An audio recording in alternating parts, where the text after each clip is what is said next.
चार प्रकार के भक्तों की महिमा गा रहे हैं। चार प्रकार के भक्त कौन से हैं?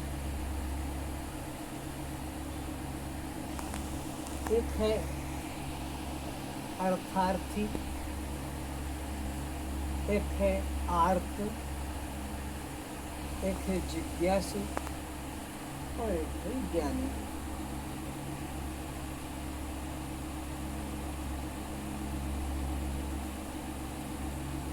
अर्थार्थी वह जिसको भगवान से कोई मतलब नहीं है, पर वो भक्त कहलाता है, क्योंकि अपने को सुख का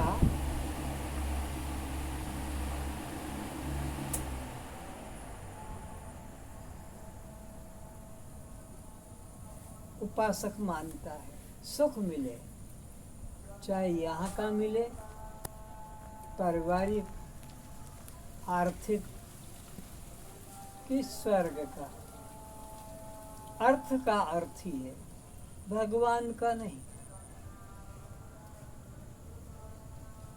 जब तक उसके लक्ष्य की पूर्ति नहीं हुई, परीक्षा में पास का रिजल्ट नहीं खुला, तब तक वो बालाजी के पास जाके हाथ जोड़ेगा, सरस्वती के पास हाथ जोड़ेगा।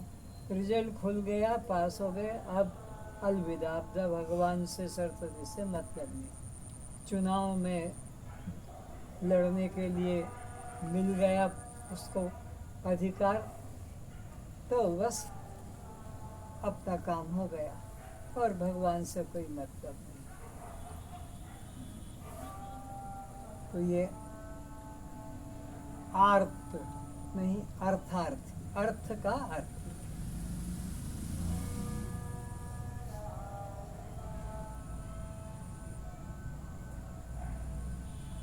एक व्यक्ति ने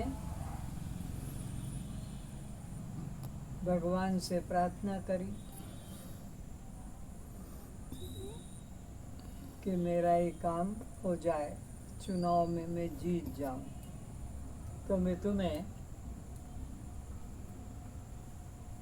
10 लाख का अच्छा छत्र बनवा दूंगा। जीत गया चुनाव में। अब मंदिर जाता है और सोचता है कि लोग तो एक नारियल, एक फूल माला बस या फल थोड़ा कदली लेकर जाते हैं और आ जाते हैं, उनका काम हो गया है, तो इसलिए करते हैं।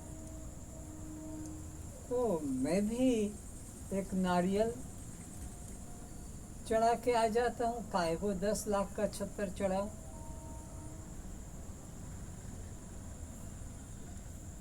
दुकान वाले के पास गया, भाई एक नारियल दे दो, उसने ले लो, कितना पैसा?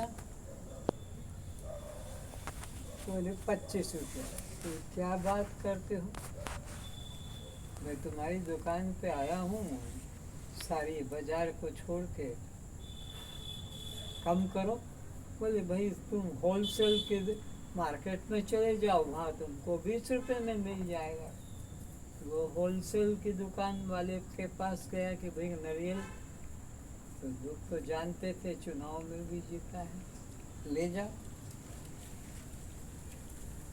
कितने का है? 20 रुपये का। अरे यार क्या बात करते हो, मैं इतना छोड़ के आया हूँ तुम्हारे पास, तो तुमको तो सस्ते में ही मिलता होगा। बोले हाँ भैया, हमको मिलता है 10 रुपये में, तो 10 रुपये में दे दो, तो तुम चले जाओ, बगीचा पास में ही है, वहाँ मिल जाएगा। अब बगीचे में गया, जब नारियल के कहा कि एक नारियल दे दो हमको, बोले ले लो। कितना पैसा? 10 रुपये। अरे क्या बात करते हो, इतना बाजार दुकान होल सेल का मार्केट छोड़ के तेरे पास आए तो कम। बोले ऐसा करो, तुम मेरे को 5 रुपये दे देना और नारियल लो, तुम तोड़ लो। तो उसने सोचा कि 5 रुपया देने से नारियल मिल जाएगा तो 10 रुपये में क्यों लूँ। तो पर नारियल का झाड़ तो ऊंचा है, अब इसको तोड़ा कैसे जाएगा। तो उधर से एक ऊंट वाला निकल कर जा रहा था। उससे कहा, भाई मैं तेरे को 1 रुपया दूंगा, तू तेरा ऊंट को खड़ा कर दे, मैं नारियल तोड़ लेता हूँ। उसने सोचा मुझे तो जाना ही है और 1 रुपया मिल रहा है तो ठीक है। तो नारियल के झाड़ के ऊपर ऊंट के सहारे चढ़ा। अब इतने में क्या हुआ, किसी बच्चे ने फटाका छोड़ दिया तो ऊंट तो भागा तेजी से। अब वो लटक रहा है, क्या करे, धड़ाम से नीचे आया। भगवान को कहता, अरे यार मैं तो मजाक कर रहा था, मैं तो लेके ही आया था और तूने विश्वास नहीं किया। तो ये है आर्त लोगों अवस्था, अर्थार्थी लोगों अपने काम के लिए भगवान को पुकारते हैं और भगवान से मतलब। आर्थ कैंसर रोग है कि डायबिटीज है कि कुछ हार्ट का प्रॉब्लम है, भगवान से प्रार्थना करते हैं मेरा ये ठीक हो जाएगा काम तो मैं इतना चढ़ाऊँगा। लड़की की शादी हो जाए तो इतना, ये लड़का हो जाए तो इतना, ये। और फिर उसके बाद में इनको कोई मतलब नहीं, काम हो गया। अर्थार्थी भी भगवान को नहीं, अपने धन संसार के सुख को चाहता है। अर्थ वो अपने रोगों से छूटना चाहता है। अब एक है ज्ञानी, वो परमात्मा को आत्म रूप से जानता है, तो इसलिए उसको भी परमात्मा से कोई मतलब नहीं। परमात्मा से मतलब तो वो हो जब वो परमात्मा को अलग माने, पर वो तो खुद ही अपने में अहम ब्रह्मास्मि का विचार कर रहा है, तो उसको भी परमात्मा से मतलब नहीं। 3 लोग हैं, परमात्मा से उनका कोई संबंध नहीं। परमात्मा को नौकर की तरह काम कराना चाहते हैं। अब रह गया है जिज्ञासु। तो जिज्ञासु वह जिसको परमात्मा के संबंध में, मुक्ति के संबंध में जिज्ञासा है, अथा तो ब्रह्म जिज्ञासा, ब्रह्म को पाने की, मुक्ति को पाने की जिज्ञासा। तो ये भक्त परमात्मा को पाने के लिए इच्छा करता है, तो उसके लिए किसी सद्गुरु की शरण में जाना पड़ता है। सद्गुरु की शरण में जाने से ही परमात्मा के पाने का मार्ग खुलता है। तो उसके लिए साधन संपन्न होना जरूरी है। जैसे कॉलेज में प्रवेश करना है तो हाई स्कूल होना जरूरी है। शादी करना है तो 18 वर्ष की उम्र होना जरूरी है। कि वोट देना है तो उसके लिए भी 18 साल की उम्र चाहिए। मोटर का लाइसेंस निकलाना है उसका भी समय। तो इसके लिए भी विवेक, वैराग्य, षड संपत्ति और मुमुक्षुता, ये 4 साधन संपन्न होना जरूरी है। ये ऐसी चीज नहीं है कि पैसा दो और ले आओ। सामान तो ला सकते हो पैसा देकर जो भी, लेकिन ये जो है साधन संपन्नता, यह तो इसके लिए आपको ही तपश्चर्या करना पड़ती है। तो विवेक होना चाहिए। विवेक जिसको नहीं, वो अनात्म वस्तुओं की मांग करेगा और जीवन को नष्ट कर देगा। तो विवेक होना जरूरी है। विवेक किसे कहते हैं? जिसको ये मालूम हो कि सत्य क्या है और मिथ्या क्या है, नित्य क्या है, अनित्य क्या है, जड़ क्या है और चेतन क्या है, आत्मा क्या है, अनात्मा क्या है, शव क्या है, शिव क्या है, पर प्रकाश क्या है, स्वयं प्रकाश क्या है, प्रकृति क्या है, पुरुष क्या है। ऐसा जिसको विवेक होगा, जो इस प्रकार जानेगा अलग अलग कि यह तो जड़ है और यह चेतन, ये दृश्य यह दृष्टा, वो गुरु के निकट जाकर आत्मा की चर्चा करेगा, शिव की चर्चा करेगा, सत्य की चर्चा करेगा, स्वयं प्रकाश की चर्चा करेगा।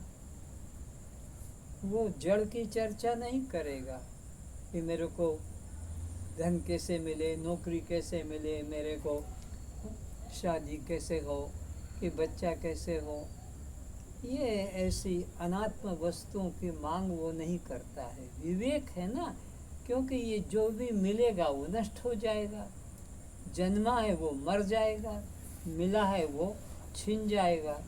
तो वो विवेकवान होने से सत्य की चर्चा करेगा।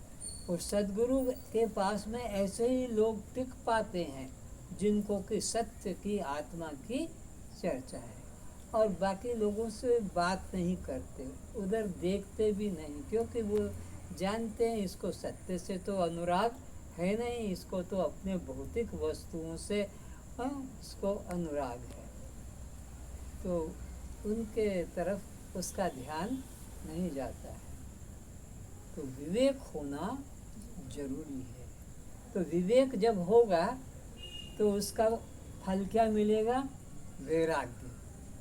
तो विवेकवान व्यक्ति फिर अनित्य में रुचि नहीं करेगा, नित्य में रुचि करेगा, असत में रुचि नहीं करेगा, सत्य में रुचि करेगा, जड़ में नहीं चेतन में करेगा।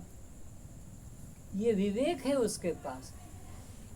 अज्ञानी लोगों के पास में विवेक नहीं, तो वो तो शव को ही शिव मान लेगा, जड़ को ही चेतन मान लेगा, मृत को ही अमृत मान लेगा, पर प्रकाश को ही स्वयं प्रकाश मान लेगा।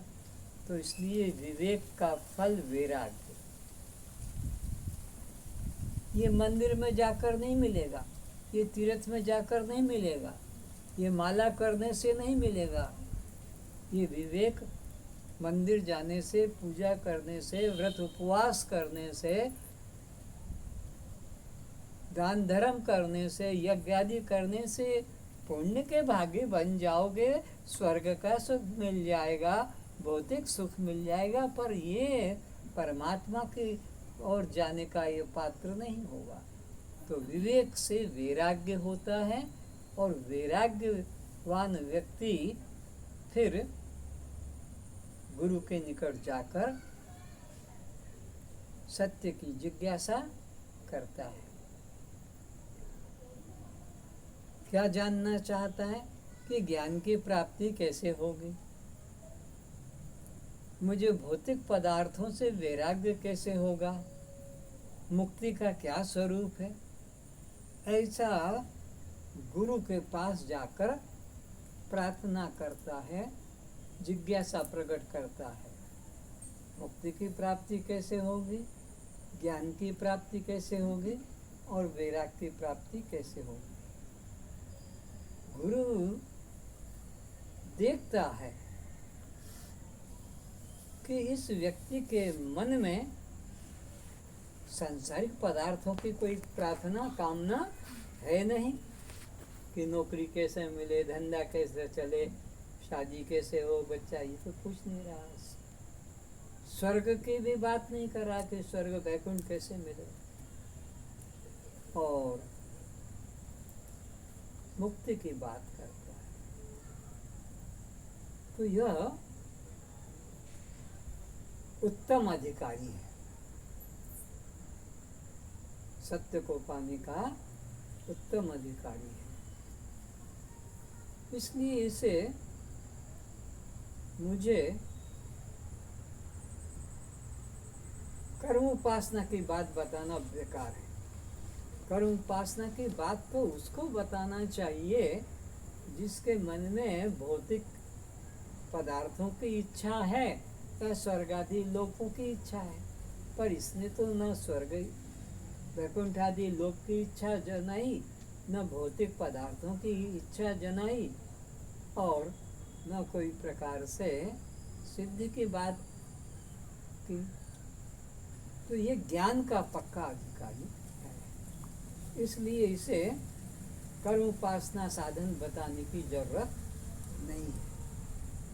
कर्म उपासना की साधना उसको बताई जाती है जिसको भौतिक, लौकिक या अलौकिक पदार्थों की जरूरत हो। शंकराचार्य जी ने भी कहा, चित्तस्य शुद्धे कर्मम। अगर मन में विषयों की आसक्ति है, मलिनता है, उसके शुद्धि के लिए निष्काम कर्म करना आवश्यक है। निष्काम कर्म करने से चित्त की जो मलिनता है, अशुद्धि, वो दूर हो जाती है। तो इसलिए इस व्यक्ति को कर्म उपासना साधन बताने की जरूरत नहीं है, क्योंकि इसका चित्त शुद्ध है, ब्रह्म की जिज्ञासा कर रहा है, मुक्ति की बात पूछ रहा है, ज्ञान की बात, तो इसलिए इसका चित्त तो शुद्ध है।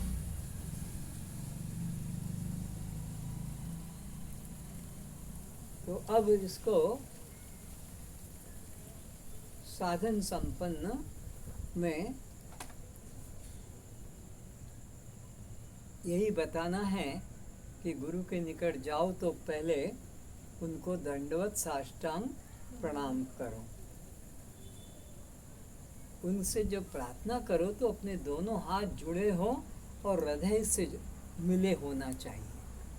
सद्गुरु से प्रार्थना करना है तो दोनों हाथ जुड़े हुए हो और हृदय से मिले हुए हो, और हमारे मन में गुरु का ध्यान भी हो।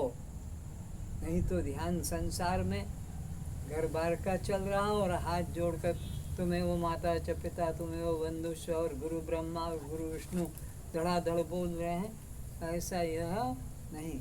उसके अंदर सरलता हो, दोनों हाथ जुड़े हों, गुरु के प्रति समर्पण का भाव हो कि आप जो भी कहेंगे मेरे कल्याण के लिए कहेंगे। इस प्रकार से उसके पास अपनी योग्यता दिखाना है। फिर मन से संसार के घर का चिंतन उस वक्त नहीं करना है कि घर जाना है, देर हो रही है, अथवा वो आकर बैठ गया होगा, उसको मैंने टाइम दिया था। नहीं, उस वक्त तो सोचो दुनिया में कोई मेरा नहीं, मैं किसी का नहीं, मैं एकमात्र। अभी भजन गाए ना, साधो आप एक जग माई, दूजा करम धर्म सब जो दर्पण में चाहिए।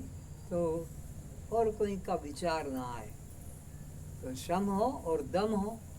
दम का मतलब है कि बस कोई भी विषय आसक्ति और कोई प्रवृत्ति न हो, जैसे कि स्वेटर बिनना, माला करना, कागज पे राम राम लिखना, या मोबाइल फ़ोन लेकर बापू बैठ जाता है, पान करता रहता है, चलाता रहता है, प्रवचन होते हैं महात्मा के, वो अपना मिलाता रहता है नंबर। तो इस प्रकार से कोई बाह्य प्रवृत्ति न हो। और श्रद्धा पूर्ण हो कि ये जो भी कहेंगे मेरे कल्याण के लिए कहेंगे। पूर्ण निष्ठा, जैसे डॉक्टर के प्रति रोगी श्रद्धा रखता है कि ये जो भी दवा देगा मेरा जरूर रोग कटेगा। दवा पे भी श्रद्धा और डॉक्टर पे भी श्रद्धा। अगर डॉक्टर पे श्रद्धा नहीं तब भी वो दवा काम नहीं करेगी, खाएगा नहीं टाइम से, लेगा नहीं, कभी लेगा कभी नहीं लेगा।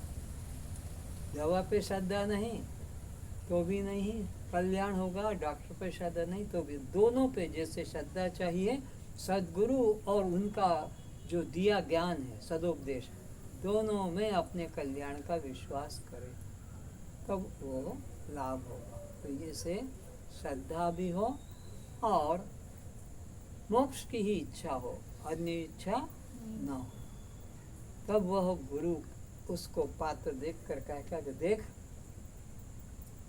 ये जो शरीर है तेरा, ये 5 महाभूतों से बना हुआ है। जब तक इस देह को तू मैं करके जानेगा तब तक तू इस संसार के आवागमन से छूट नहीं पाएगा।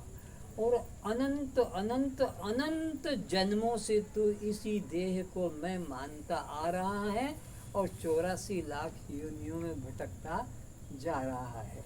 अगर तुझे जन्म मरण के चक्र से छूटना है तो फिर देह से तादात्म्य तोड़ना होगा। तो कैसे तोड़ेगा कि जिस चीज को तू अपने सामने देख लेगा उसमें से मैं पना हटाने का है। ये तादात्म्य हमने कर रखा है कि जिसको देखा उसी में मैं पना जोड़ दिया। तो अब तू देख रहा है ये शरीर तुम्हारा हमारा सबका 5 महाभूतों से बना है। इसमें पृथ्वी, जल, तेज, वायु और आकाश, इन 5 महाभूतों के द्वारा ये शरीर बना है। तो तू इसमें न तो आकाश है, न तो इसमें वायु है, न तो इसमें तेज है, न तो इसमें जल है और न तो इसमें पृथ्वी है।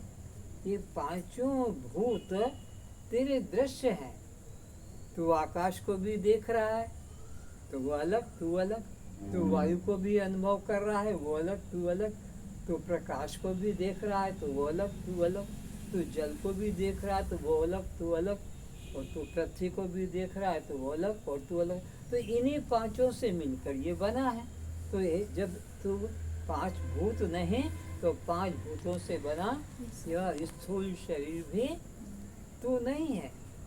जब तू स्थूल शरीर नहीं है तो फिर न तेरा जन्म है और न तेरी मृत्यु है।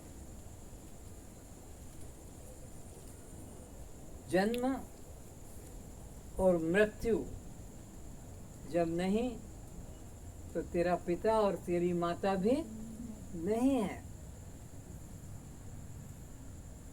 न कोई पुत्र है ना पुत्री है, क्योंकि ये सब शरीर से जुड़े हुए हैं। न तेरा नाम है और न तेरा लिंग है। लिंग है ना स्त्रीलिंग पुल्लिंग, और न तेरा जाति है और न तेरा आश्रम है। जब तू शरीर को मैं करके मान लेता है तब किसी को पिता, किसी को माता और किसी को पति और किसी को पत्नी पुत्र पुत्री ये मान लेता है। लेकिन तू तो शरीर नहीं है, पंचभूत नहीं, और पंचभूत जब नहीं तो फिर इसके अंदर 6 प्रकार का 7 प्रकार का जो अभिमान है, नाम रूप जाति आश्रम संबंध परिणाम और जन्म मरण, ये भी तू नहीं और तेरे नहीं, ये सब इस शरीर के साथ जुड़े हुए हैं। तो तू यह शरीर नहीं। और अब इसके अंदर एक और शरीर है, सूक्ष्म शरीर, वह भी तू नहीं है। सूक्ष्म शरीर क्या है? वो 5 ज्ञानेंद्रियां, 5 कर्मेंद्रियां पंच प्राण और मन बुद्धि चित्त अहंकार, इस प्रकार यह 19 तत्व वाला ये सूक्ष्म शरीर है। यह भी तू नहीं है, क्योंकि यह अपंचीकृत महाभूतों से बना हुआ है। स्थूल शरीर जो दिख रहा है यह पंच महाभूतों के द्वारा दिखाई पड़ता है। तो ये दृश्य होने से तू नहीं, तो इसके साथ अभिमान भी तेरे नहीं। स्थूल शरीर तू नहीं, तेरा नहीं, 5 महाभूतों का कार्य है, तो तू यह नहीं, तेरा यह नहीं। तो अब सूक्ष्म शरीर में भी कर्ता भोक्ता, पुण्य, स्वर्ग नरक, सुख दुख, चंचल शांत, अज्ञान ज्ञान और बंध मोक्ष, ये 7 धर्म इस शरीर के हैं। जैसे नाम रूप जाति इस शरीर का, स्थूल शरीर का है, और ये तेरा दृश्य है, तो इससे अलग इसका दृष्टा है।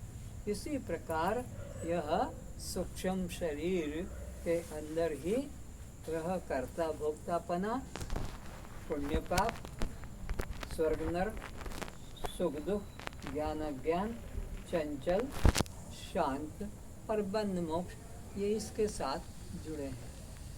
तो ये भी तू नहीं है, इसको भी तू अपना रूप मत जान, क्योंकि जो मेरा करके जाना जाता है वह मैं कभी नहीं हो सकता। जो मेरा करके जाना जाता है वह मैं कभी नहीं हो सकता। जैसे मेरा चश्मा